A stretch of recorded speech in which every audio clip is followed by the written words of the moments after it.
Them is a great film. It doesn't burden itself with subplots, and even the growing romantic sense with Graham and Pat is left as subtext and nothing more.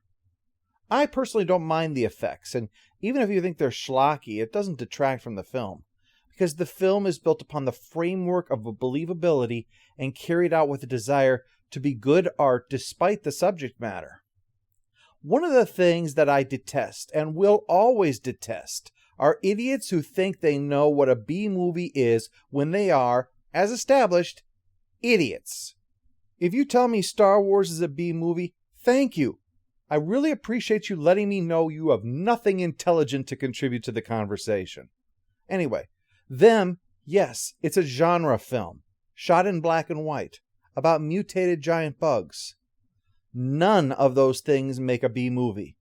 Do you know what makes a B movie? Being cheap. Not inexpensive. Cheap. Also, a byproduct of being cheap are the signs that corners have been cut, the way a film uses cheap tricks to substitute for the real McCoy. I want you to consider the film Jaws for a moment here and note some of the similarities. While the shark of Jaws is not mocked to the same degree as the ants of Them, it's considered to be unimpressive as a special effect. Yet Jaws is a universally recognized hit as both horror and just as plain good filmmaking. Films like Jaws and Them can succeed in spite of the successful realization of the monster if you successfully capitalize on the tension and fear that they create. And look at some of the other similarities of how both successfully pull this off. First, sound. Much like the way the shark is announced by that haunting John Williams music, dun dun dun dun dun dun dun dun, the creepy-ass chirping of the ants alerts us that the danger is here, that monsters now walk among us. Likewise, Jaws uses the unseen to great effect. The shark is killing, but it lies hidden below the surface. In Them, we see the effects of the ants a lot, the destructive power that they possess, and the death they leave in their wake. When they first make their kill on screen, it's behind a wall. You hear the sound of them, the blasts of gunfire, the agonizing scream. With the little girl, you see the terror that they induce, enough to break the mind itself.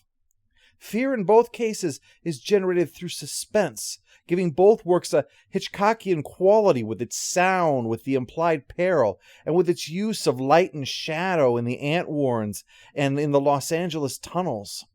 And as mentioned earlier, little touches of humanization. Even some of the events from both films follow. Law enforcement responds to unexplained death, leading to scientists to come out and express the enormity of the threat they're now facing. The threat is a disruption of everyday life. An early thought that the threat had been dealt with is later proven false. And it is human hubris that either has caused or exacerbated the threat until lives are lost. For the same reason that Jaws would spawn the killer animal horror knockoffs, Them kicked off the giant bug-style film.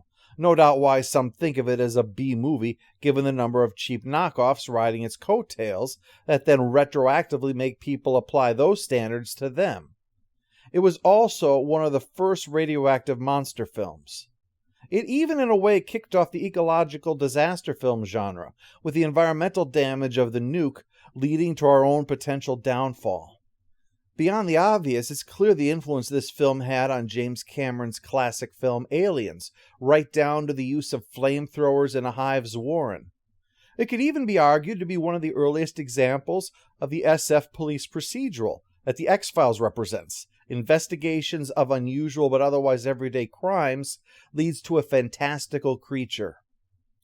As I said, the film's view of atomic energy is that we've unlocked something that we don't understand. The question that emerges is how much of the implication of the film's subtext is intended.